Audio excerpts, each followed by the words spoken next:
నేను ఒకటే చెప్పాను, వాళ్ళు చెప్పింది కూడా మీరు చూస్తే ఎవరికో ర్యాంక్ వచ్చింది, ఆయన సర్టిఫికెట్స్ తీసుకురాలేదు, ఆయన వెరిఫికేషన్ రాకపోతే ఆయన తప్పది, ఆయన లోపాలు ఆయన గుర్తుపెట్టుకోవాలి. రెండోది, పిల్లలు చదువుకోవడమే కాదు స్పోర్ట్స్లో కూడా ప్రాధాన్యత ఇవ్వాలనుకున్నాను.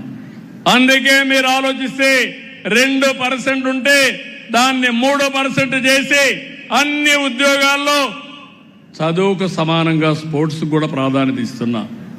పిల్లలు చదువుకోవాలి, ఆరోగ్యంగా ఉండాలి. ఆరోగ్యంగా ఉండాలంటే ఆడుకోవాలి. చదువుకోవడం ఒకటే కాదు, స్కూలుకు పోయినప్పుడు ఆహ్లాదకరమైన వాతావరణంలో ఎంత చదువుకి ఇంపార్టెన్స్ ఇస్తారో అంత ఇంపార్టెన్స్ ఆడుకోవడానికి కూడా ఇవ్వాల్సిన అవసరం ఉంది.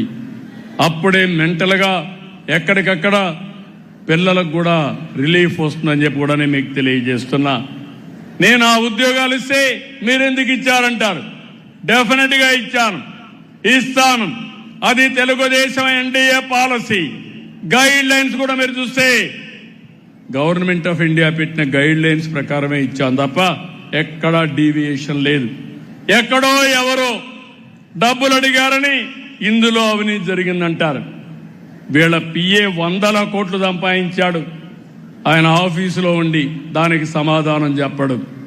నేను అందుకనే డిఎస్సిలో ఎలాంటి అవకతవకలు జరగలేదు, జరగనియను. నేను ఈ సీట్లో ఉన్నంత వరకు ఎక్కడ అవినీతి జరిగే సమస్య ఉండదని మరొక్కసారి విజ్ఞప్తి చేస్తున్నాను.